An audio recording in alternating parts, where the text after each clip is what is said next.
Bonsoir à toutes et à tous, bienvenue dans votre journal.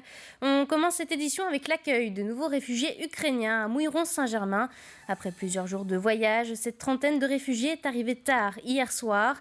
Ils vont être hébergés temporairement dans la commune avant d'être recueillis par des familles d'accueil. Nous avons suivi leur arrivée dans ce reportage de Grégoire de Châtillon. Le car est arrivé à 23h30 ce jeudi soir, accueilli par le maire de la commune de Mouilleron-Saint-Germain. Je vous souhaite la bienvenue et nous sommes là pour vous aider, pour vous accompagner. À bord, 31 Ukrainiens, pour la plupart des femmes et des enfants frappés par la guerre, fatigués mais soulagés. Le périple était très pénible avec presque 5 jours de car.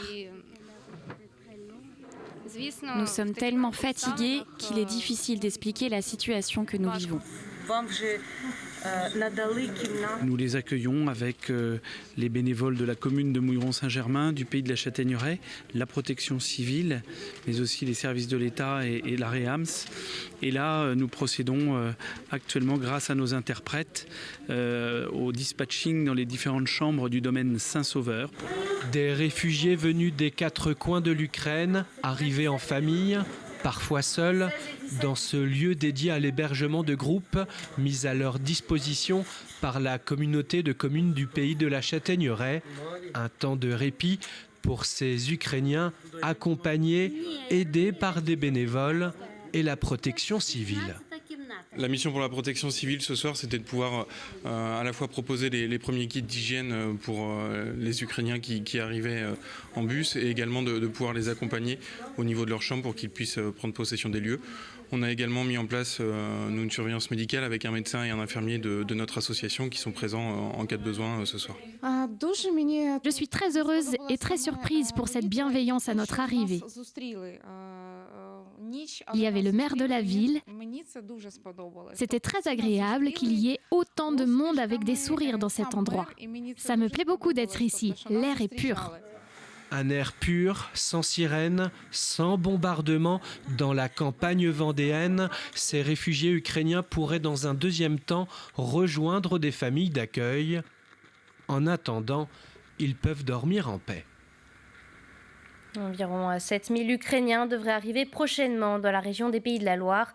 Près d'un millier de réfugiés sont attendus en Vendée à partir de lundi. Toujours à propos de la guerre en Ukraine, un rassemblement de soutien est organisé ce dimanche, place Napoléon à La Roche-sur-Yon. Une mobilisation initiée par un collectif composé de partis de gauche, de syndicats et des associations. La manifestation se rendra devant la préfecture de la Vendée pour demander plus de transparence concernant les dispositions prises pour l'accueil des réfugiés ukrainiens dans le département. Nous avons prévu ce dimanche 27 à 14h, place Napoléon, un départ pour aller vers la préfecture, demander un certain nombre de choses à monsieur le préfet, notamment lui demander comment ça se passe aujourd'hui à Vendée, ce qu'il peut nous dire du dispositif qu'il a mis en place pour l'accueil des réfugiés, puis également faire remonter par son intermédiaire au niveau national l'idée que nous souhaitons que cette paix puisse se mettre en place le plus rapidement possible. Au chapitre agriculture, à présent la détresse de la filière avicole. La grippe aviaire continue de se propager en Vendée et le dépeuplement des élevages contaminés se met en place. Aujourd'hui, dans certaines entreprises, des activités partielles, voire des arrêts temporaires d'activité sont donc annoncés. Le syndicat général agroalimentaire CFDT 85 a donc tenu aujourd'hui un conseil avec d'autres représentants syndicaux. L'enjeu est de stabiliser la filière en maintenant un chômage partiel à 100%. Nous, on demande vraiment la mobilisation du gouvernement parce qu'il faut absolument qu'ils maintiennent à 100% les salaires pendant cette phase d'activité partielle longue durée. Parce que sinon, les salariés, clairement, ils vont vouloir aller travailler ailleurs parce qu'on est aussi en Vendée dans un secteur d'emploi qui recrute énormément, hors agroalimentaire. Et voilà, les salariés, s'ils n'ont pas leur maintien de salaire, forcément, ils vont aller travailler dans d'autres secteurs d'activité. Et nous, on n'arrivera pas à faire face à l'augmentation de l'activité, à passer la fête de fin d'année. Et voilà. L'actualité, c'est aussi la grève nationale des salariés d'Harmonie Mutuelle hier à l'appel de plusieurs syndicats pour l'ensemble du groupe Vive. À La Roche-sur-Yon, une cinquantaine de personnes se sont donc rassemblées devant les locaux d'Harmonie Mutuelle. Ils demandent notamment une augmentation générale de tous les salaires du groupe, mais aussi de meilleures conditions de travail. Écoutez.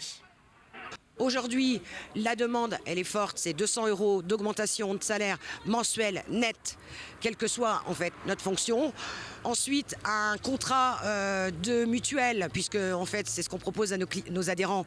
Du coup, un contrat de mutuelle à la hauteur de ce qu'on devrait avoir, avec une prise en charge dans l'intégralité par le groupe. En fait, un contrat unique pour tous les salariés du groupe Vive. Donc aujourd'hui, la colère est grande, les conditions de travail sont extrêmement dégradées. Les salariés que nous sommes n'avons plus de sens à faire notre travail au quotidien. Vous les avez peut-être croisés à Fontenay-le-Comte. Chaque semaine, 7 enfants de l'Institut médico-éducatif des Trois Moulins nettoient les rues et les pistes cyclables de la ville. L'établissement, qui accueille des jeunes en situation de handicap, organise ainsi ses rendez-vous hebdomadaires depuis plus de 2 ans. Une initiative bénéfique aussi bien pour l'environnement que pour ces jeunes. Un reportage signé Albin Mouton. C'est une activité désormais habituelle pour ces élèves de l'Institut médico-éducatif de Fontenay-le-Comte. Tous les jeudis matins, ils ramassent les déchets dans la ville. Aujourd'hui, ils nettoient la plaine des Sports. Des fois, on trouve des cartons, des verres, des plastiques et tout. Qu'est-ce que vous en faites ? On les met dans la poubelle jaune, la poubelle noire et la poubelle en vert. En même temps, on se balade, on profite et ça fait plaisir. Voilà. Ces jeunes, âgés de 10 à 13 ans, sont plutôt réceptifs à l'activité et se sentent impliqués. Même certaines fois, ils viennent le matin en nous disant qu'ils avaient repéré des lieux et ils nous sollicitent pour qu'on aille sur ces espaces-là pour ramasser les déchets. Une initiative concrète, loin d'une salle de classe habituelle. C'est plus facile pour eux de se concentrer, de se mettre au travail et puis ils prennent ça comme un jeu, c'est accessible, c'est facile, donc ils n'ont pas la sensation d'être dans de la contrainte, et Pourtant, il y a quand même des règles à respecter parce qu'on est sur la voie publique parfois, il y a les règles de sécurité à respecter pour la circulation, donc c'est plus simple. Et puis c'est vrai qu'ils peuvent parler de tout et de rien aussi tout en ramassant les déchets. Malgré tout, la pédagogie reste présente. Ces sorties en pleine nature permettent à ces jeunes d'apprendre autrement. Nous, on a des jeunes qui ont des difficultés, notamment au niveau de tout ce qui est scolaire. Du coup, on arrive sur des choses très concrètes qui leur permettent aussi de réfléchir. Et puis, quelque part, ça permet aussi, lorsqu'ils peuvent faire du scolaire, de se raccrocher aussi à ces petites choses qu'on fait en dehors. Avec des conseils et l'expertise de professionnels comme le syndicat SICODEM, qui collecte les déchets autour de Fontenay-le-Comte. Mon rôle, ça a été d'accompagner les jeunes pour leur apprendre à trier les déchets et puis les soutenir aussi en leur montrant comment fonctionne un camion de collecte. On leur a fait visiter la déchetterie aussi. Ce qu'on leur a expliqué aussi, c'est que quand on a des déchets par terre, même à Fontenay-le-Comte, les déchets, avec le vent, la pluie, finissent dans les rivières et donc dans les mers.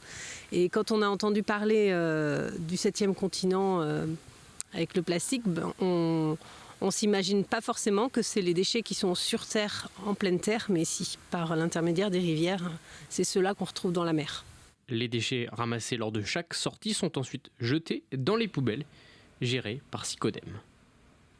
La radio serait l'un des médias jugés les plus crédibles avec la presse écrite, selon le baromètre publié en ce début d'année. C'est justement ce média qui a été choisi comme support au Collège des Gondoliers à La Roche-sur-Yon, à l'occasion de la semaine de la presse à l'école. Les 4e de la classe média ont enregistré une émission de radio comme des professionnels. Alix Lanos. Bonjour à tous, bienvenue sur Gondo Radio. Aujourd'hui, l'émission est consacrée à la liberté d'expression. Autour de la table, les élèves de 4e de la classe média du Collège des Gondoliers débutent l'enregistrement de leur émission de radio. Une émission sur laquelle ils travaillent depuis plusieurs mois, encadrée par une journaliste professionnelle. On préparait notre sujet, l'angle sur lequel on va travailler, et après on faisait des recherches et on écrivait ce qu'on allait dire. L'idée c'est que ce soit dynamique, que vous soyez content d'être là, ok ? Parce que sinon, ça va vous ennuyer et ça va ennuyer ceux qui vous écoutent. Alors, il y a 2 émissions, il y a une émission sur les réseaux sociaux et une émission sur les droits de l'homme. Ça veut dire qu'en amont, tel un vrai journaliste, il a fallu comprendre, faire des recherches et puis ensuite récupérer les informations et puis aussi les mettre sur papier pour pouvoir ensuite raconter finalement l'actualité. Les thèmes étaient imposés, c'est-à-dire il y avait les 2 grands thèmes, les réseaux sociaux et les droits de l'homme. Et ensuite finalement chacun est venu avec ses idées. Voilà, moi je veux traiter les fake news, moi je veux traiter le harcèlement. Des sujets au cœur de l'actualité qu'ils ont pu développer avec des invités et notamment la secrétaire de la Ligue des droits de l'homme. Pour vous, qu'est-ce que la liberté d'expression ? Pour la Ligue des droits de l'homme, la liberté d'expression, c'est un droit fondamental dans une démocratie. Que les citoyens puissent parler, écrire, penser et le dire. C'était très dynamique, c'était très bien et je les sentais très engagés. Donc ça, je trouve que c'est un pas vers devenir citoyen. Et éveiller la curiosité, aiguiser le regard, c'est entre autres ce que tente de faire la documentaliste du collège, 1 heure par semaine avec cette classe média. L'importance de s'informer, l'importance aussi de vérifier l'information. Et on insiste beaucoup sur ce principe-là, c'est vraiment vérifier l'information, ses sources, quel que soit le texte ou les images surtout. Et actuellement, vu le contexte actuel, c'est vraiment important. Donc c'est vrai qu'ici au Collège des Gondoliers, on a la chance de pouvoir commencer dès la 6e cette éducation aux médias. Des invités, des interviews, des chroniques et un enregistrement dans les conditions du direct. Tous les ingrédients d'une véritable émission de radio étaient réunis. Une émission qui devrait être diffusée lors des portes ouvertes du collège le 2 avril prochain. Un point météo ce week-end, le ciel sera bien présent pendant les 2 jours qui s'annoncent. Dimanche, n'oubliez pas de régler vos pendules, il faudra les avancer d'1 heure puisque nous passons à l'heure d'été. Côté température, comptez pour les maximales jusqu'à 19 degrés les après-midi. C'est la fin de cette édition, merci de l'avoir suivi. Nous, on se retrouve dès demain pour l'hebdo de la semaine. Bonne soirée et bon week-end à tous.